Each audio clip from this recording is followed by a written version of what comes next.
Hello everyone, welcome to the third part of chapter 3 and today we'll learn about tests for divisibility of a number. तो test for divisibility जानने से पहले हम लोग समझ लेते हैं कि एक्चुअली में ये डिविजिबिलिटी जो दिया हुआ है, डिविजिबिलिटी का मतलब क्या है। और इसे जानने के लिए हम लोग चलिए कॉपी में। तो सपोज स्टूडेंट्स, मैंने एक नंबर लिया है 136 और इसे मैं 2 से डिवाइड करके देखता हूँ। ठीक है, तो इसे 2 से डिवाइड करने के लिए सबसे पहले कितना टाइम्स देंगे, 2 6 देंगे, ये कितना बन जाएगा 12, माइनस करेंगे तो 1 बन जाएगा। अभी 1 को तो 2 से डिवाइड नहीं जाएगा तो 6 आ जाएगा नीचे, तो 16 हो गया। और 2 8 जा कितना होता है 16 होता है, और इसे माइनस करने में हमें मिल जाएगा रिमाइंडर 0। देखो यहाँ पे रिमाइंडर 0 आ गया है, मतलब जो है 136 2 से कंप्लीटली डिवाइड हो गया है। ठीक है, तो इस केस में हम लोग बोल सकते हैं कि 136 इज डिविजिबल बाय 2। तो डिविजिबल का मतलब है अगर तुम डिवाइड करोगे तो रिमाइंडर कितना होना चाहिए, 0 होना चाहिए। जब भी डिवाइड करने पर रिमाइंडर 0 बन जाएगा तब हम लोग बोलेंगे कि ये जो नंबर है इससे डिविजिबल है। अभी इस सेम नंबर को मैं 3 से डिवाइड करके देखता हूँ। ठीक है, सो 3 4 जा 12, माइनस करेंगे 1 आएगा, फिर से 6 यहाँ पे आ जाएगा, 16 हो जाएगा। अभी हमें देना पड़ेगा 5 टाइम्स, तो 3 5 जा 15, और अब माइनस करेंगे तो रिमाइंडर बन जाएगा 1। देखो स्टूडेंट्स, इस केस में क्या हो गया, रिमाइंडर 1 बन गया है। ठीक है, मतलब ये कंप्लीटली डिवाइड नहीं हुआ है। तो इसे हम लोग क्या कहेंगे, जो 136 इज नॉट डिविजिबल बाई 3।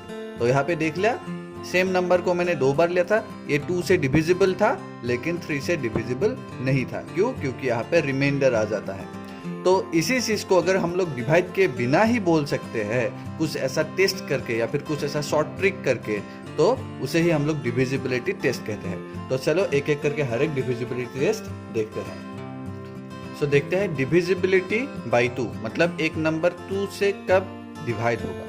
तो यहाँ पे मैंने लिखा है, तुम लोग भी अपनी कॉपी में इसको लिख लो, every even number is divisible by 2।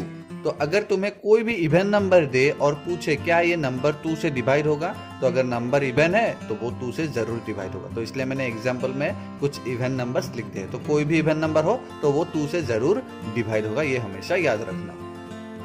Next, divisibility by 3, ये बहुत ही इंटरेस्टिंग और इम्पोर्टेंट है। तो देखो, a number is divisible by 3 if the sum of all its digit is divisible by 3। तो इसे हम लोग एक एग्जाम्पल से समझ लेते हैं अच्छे तरीके से। तो एक क्वेश्चन दिया हुआ है, इज 132 डिविजिबल बाई 3, क्या 132 3 से डिवाइड होगा? तो डिवाइड करके नहीं देखेंगे, कुछ टेस्ट करके देखते हैं क्या ये टेस्ट में पास होता है या फिर नहीं। तो क्या करेंगे हम लोग, पहले सम ऑफ द डिजिट्स निकाल लेंगे। ठीक है, तो सम ऑफ द डिजिट्स, तो यहाँ पे डिजिट क्या क्या है, 1 है, 3 है और 2 है। तो 1 + 3 + 2 कर दो।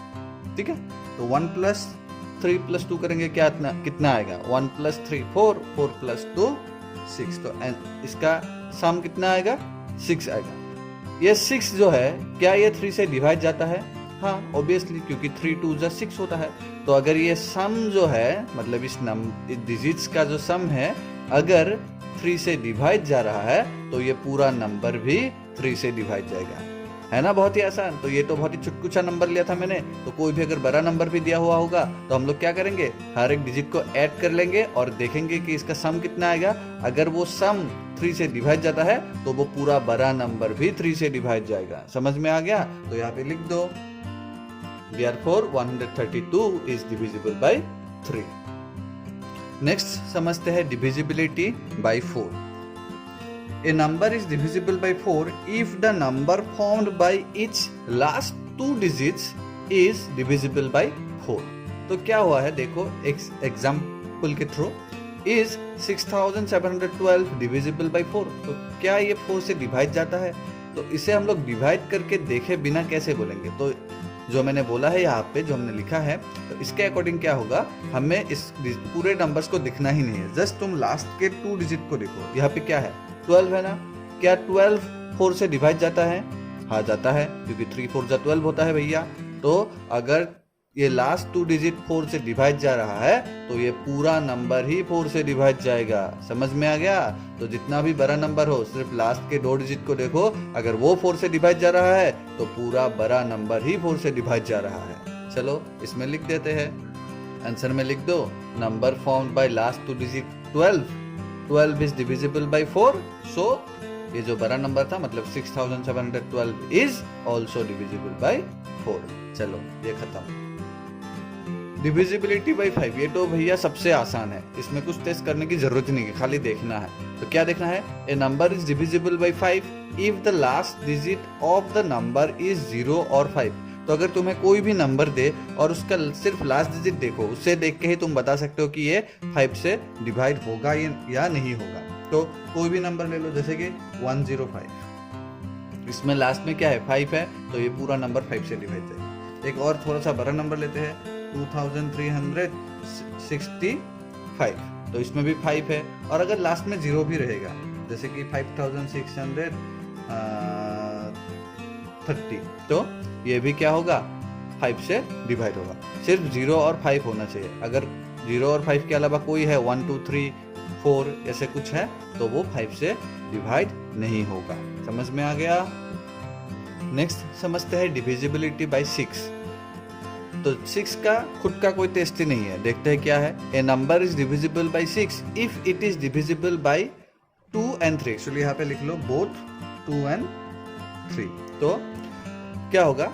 अगर एक नंबर दिया गया है तुम्हें और अगर वो 2 से भी डिवाइड हो रहा है और 3 से भी डिवाइड हो रहा है तो वो जरूर 6 से भी डिवाइड होगा। तो इसे एक एग्जाम्पल के थ्रू समझते हैं। Is 4572 divisible by 6।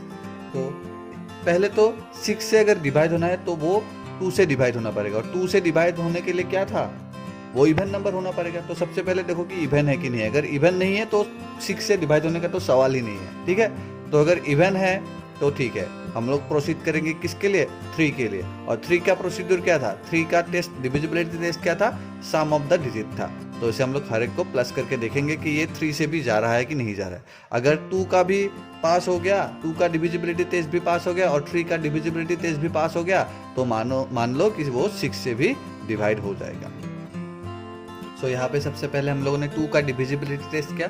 4572 is a even number, so it is divisible by 2। तो 2 का डिविजिबिलिटी ये पास कर गया। अभी किसका देखेंगे? 3 का देखेंगे। तो इसलिए मैंने लिख लिया again some of the digits, ये प्लस कर लिया, 4 + 5 + 7 + 2, और कितना आया? 18 आया। तो 18 तो 3 से डिवाइड होता ही है, 3 6 = 18। सो मैंने लिखा 18 is divisible bye 3, so 4572 is also divisible by 3। तो देखो ये 2 का डिविजिबिलिटी टेस्ट भी पास हो गया और 3 का डिविजिबिलिटी टेस्ट भी पास हो गया। और हमारे प्रोसीड्यूर के अकॉर्डिंग क्या था कि अगर दोनों से पास हो गया तो 6 से भी पास हो ही जाएगा। तो यहाँ पे लास्ट में लिख देना पड़ेगा since 4572 is divisible by both 2 and 3, so it is also divisible by 6। समझ में आ गया?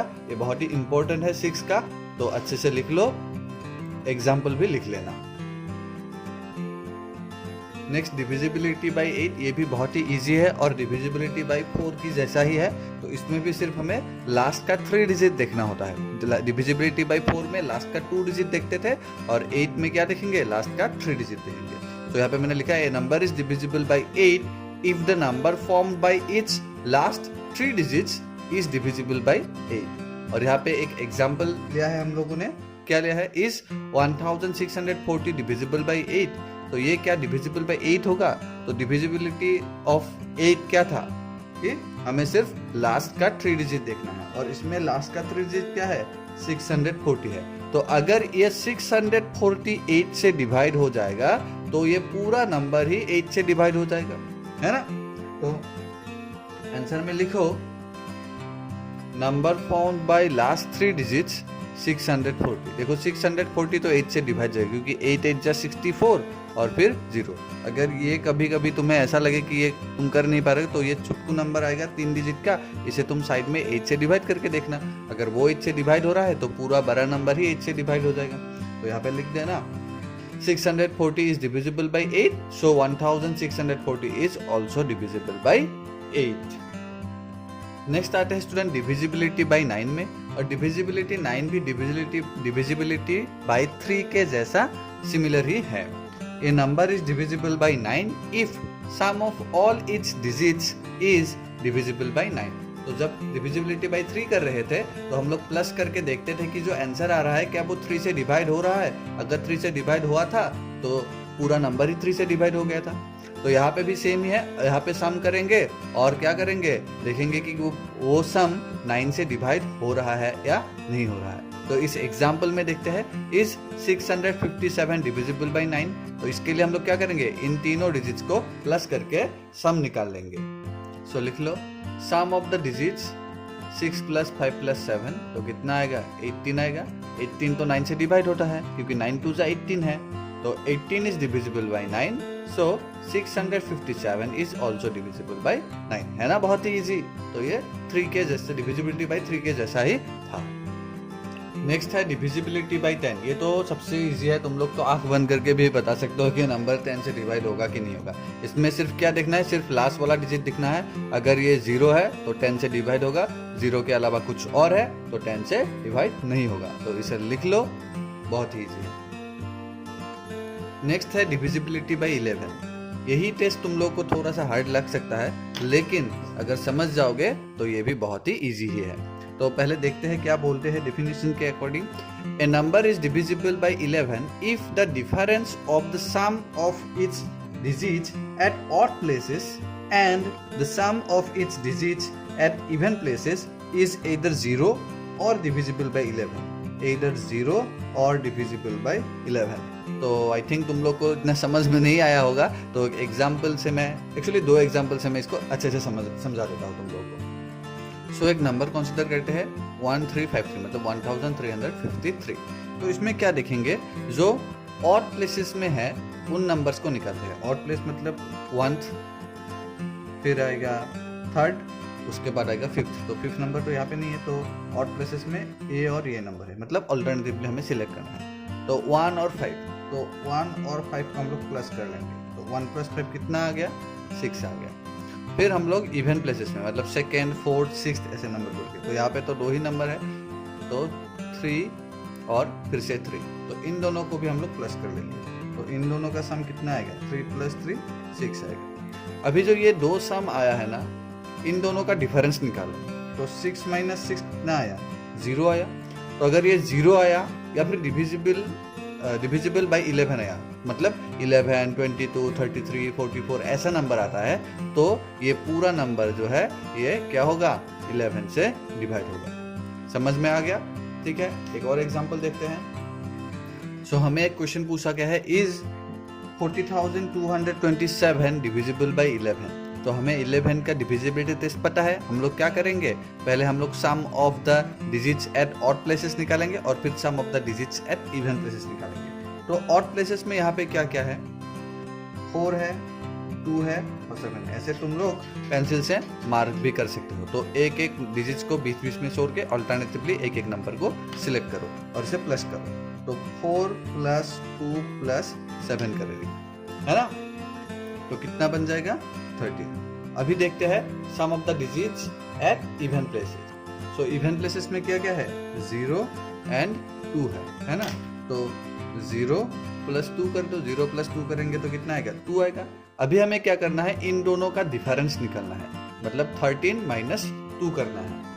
So difference of the sums कितना आएगा, 13 - 2 11 आएगा। और जैसे कि मैंने पहले बताया था, अगर डिफरेंस 0 या फिर 11 का कोई मल्टीपल, 11, 22, 33 ऐसा, तो बेसिकली 0 और 11 ही आता है। तो कभी कभी मल्टीपल्स भी आ सकते हैं। तो अगर इनमें से कोई आए 0 या फिर 11, तो ये पूरा नंबर भी 11 से डिवाइड होगा। अगर यहाँ पे कुछ अलग आता, 0 या फिर 11 के अलावा कुछ अलग आता, तो ये नंबर 11 से डिवाइड नहीं होता। हम लोग लिखते हैं कि it is not divisible by 11, लेकिन अभी तो आ गया है, तो हम लोग अभी लिखेंगे इज डिविजिबल बाई 11। सो लिख दो, therefore 40,227 is divisible by 11। So students, divisibility को लेके आप लोगों के बुक में कुछ एडिशनल रूल्स भी दिया हुआ है। आइए इसे भी थोड़ा सा समझ लेते हैं। If a number is divisible by another number, then it is divisible by each of its factors of that number. तो ये बेसिक सा बात है। देखो 48 जो है 12 से डिवाइड जाता है, क्योंकि 12 4 जा 48 होता है। तो अगर 12 का मैं फैक्टर्स निकालूं तो 12 का फैक्टर क्या क्या आता है, 2, 3, 4 एंड 6 आता है। तो इन सब फैक्टर्स से भी क्या होगा, ये 48 डिवाइड होगा। समझ में आ गया? 2 से भी डिवाइड होगा क्योंकि इवन नंबर है, 3 से भी डिवाइड होगा, अगर प्लस करोगे कितना आएगा, 12 आएगा। फिर 4 से भी डिवाइड होगा और 6 से भी डिवाइड होगा। नेक्स्ट प्रॉपर्टी में क्या दिया हुआ है, if a number is divisible by 2 coprime numbers then it is divisible by their product also. तो को-प्राइम नंबर तो तुम लोग को याद ही होगा, मैंने लास्ट पार्ट में ही तुम लोग को ये सब सिखाया था। तो देखो 60 is divisible by both 4 and 5। 4 and 5 तो को-प्राइम नंबर है ना, कोई भी कॉमन फैक्टर नहीं है इन दोनों के बीच में। तो 4 एंड 5 का मल्टीपल या फिर प्रोडक्ट 4 5 जा 20 होता है ना। तो ये जो 20 है, 20 से भी ये 60 क्या होगा, डिवाइड जाएगा। तो 60 is divisible by 4 and 5, also 60 is divisible by 20। Easy है ना। नेक्स्ट प्रॉपर्टी में आते हैं, if 2 given numbers are divisible by a number then the sum of this given numbers is also divisible by that number. ये भी एक basic सा बात ही दिया हुआ है। देखो 15 एंड 18, ये दो नंबर जो है दोनों ही 3 से डिवाइड जाता है। 15 भी 3 से डिवाइड जाता है, 3 5 जा 15, 3 6 जा 18 होता है। अगर मैं इन दोनों को प्लस कर दूं 15 प्लस 18 तो आंसर आएगा 33, है ना। तो ये जो प्लस करने के बाद जो आंसर आएगा ये भी 3 से डिवाइड जाएगा, ठीक है। और ये हर एक मतलब ऐसे नंबर्स के साथ होगा। अगर एक कॉमन नंबर से 2 नंबर को डिवाइड जा रहा है तो उन दोनों का सम को भी उसी नंबर से डिवाइड जाएगा। इजी है ना। चलो नेक्स्ट में क्या है, इसी का थोड़ा सा उल्टा वाला रूल है, मतलब डिफरेंस भी होता है। If 2 given numbers are divisible by a number then the difference of this 2 numbers is also divisible by that number. तो अगर ऐसे ही जैसे कि 15 और 18 को 3 से जा रहा था ना, तो एग्जांपल यहाँ पे लिया हुआ है 15 एंड 35 दोनों ही 5 से डिवाइड जाता है। तो इन दोनों का अगर मैं डिफरेंस निकालूं 35, ऑब्वियसली डिफरेंस निकालेंगे तो मतलब बड़ा वाला माइनस छोटा वाला, तो 35 माइनस 15 तो आंसर आता है 20, और ये 20 भी किससे डिवाइड जाएगा, इस 5 से डिवाइड जाएगा। फिर यहाँ पे डिविजिबिलिटी बाय 25 का भी एक रूल दिया हुआ है। क्या है, a number is divisible by 25 if the number form by last 2 digits is divisible by 25। तो जैसे कि हम लोगों ने 4 का देखा था, डिविजिबिलिटी ऑफ 4 में देखा था कि लास्ट 2 डिजिट 4 से डिवाइड होना चाहिए, तब पूरा नंबर ही 4 से डिवाइड होगा। तो 25 में भी वही सेम केस है, लास्ट 2 डिजिट देखना होगा। अगर वो लास्ट 2 डिजिट 25 से डिवाइड हो रहा है तो पूरा नंबर ही 25 से डिवाइड हो जाएगा। यहाँ पे एक नोट भी दिया हुआ है, देख लेते हैं। If a number divides the sum difference of 2 numbers it need not necessarily imply that it will divide both the individual numbers as well। तो ये एक कॉमन सी बात है, ये कॉमन सेंस वाला बात है। तो 5 से कितना होता है, 25 डिवाइड होता है। तो 25 को हम लोग 9 + 16 लिख सकते हैं। तो ये 5 से 9 और 16 को क्यों डिवाइड जाएगा, ये तो नहीं जाएगा। हम लोगों ने तो सिर्फ 25 के लिए ही चेक किया है ना। चलो वैसे इसको इतना इंपॉर्टेंस नहीं देना है, नहीं तो कंफ्यूज हो जाओगे तुम लोग भी। सो स्टूडेंट्स, आज के पार्ट में जो हम लोगों ने ये सब डिविजिबिलिटी टेस्ट पढ़ा और ये जो कुछ एडिशनल प्रॉपर्टीज पढ़ा, ये सब बहुत ही इम्पोर्टेंट है तुम लोगों के लिए, ओके। और इन सब टेस्ट के रिलेटेड ही हम लोगों के पास क्वेश्चंस दिया हुआ है नेक्स्ट एक्सरसाइज में। तो नेक्स्ट पार्ट में मैं ये एक्सरसाइज शुरू कर दूंगा और तुम लोग आज ये खूब सारे अच्छे से प्रैक्टिस करो और इन डिविजिबिलिटी टेस्ट को याद रखो, ठीक है। एग्जाम में यही सब क्वेश्चन आएगा कि ये डिवाइड होगा कि नहीं होगा इस नंबर से, और हमें हर एक का डिविजिबिलिटी टेस्ट याद होना चाहिए कि 2 के लिए क्या करना था, 3 के लिए क्या करना था, 4 के लिए क्या करना था, ये सब हमें याद रखना होगा। एक और बात शायद तुम लोगों ने नोटिस किया हुआ होगा कि divisibility bye 4 and divisibility bye 8 में कुछ सिमिलरिटीज था। क्या था, इसमें हम लोग लास्ट के 2 डिजिट देखते थे और इसमें हम लोग लास्ट के 3 डिजिट देखते थे। डिविजिबिलिटी ऑफ 3 एंड 9 में भी सिमिलरिटी था, इसमें भी हम लोग सम ऑफ द डिजिट्स करते थे, इसमें भी हम लोग सम ऑफ द डिजिट्स करते थे। डिविजिबिलिटी ऑफ 5 और 10 में भी कुछ सिमिलरिटीज था, इसमें भी हम लोग सिर्फ लास्ट का डिजिट देखते हैं कि 0 और 5 है क्या, और इसमें तो सिर्फ 0 ही होना चाहिए। तो ये सिमिलरिटीज भी याद रखना, ताकि नेक्स्ट हमें डिविजिबिलिटी टेस्ट याद रखने में इजी हो। सो स्टूडेंट्स, आज के पार्ट में इतना ही। अगर कोई भी डाउट हो तो मुझसे जरूर पूछ लेना। Thank you everyone.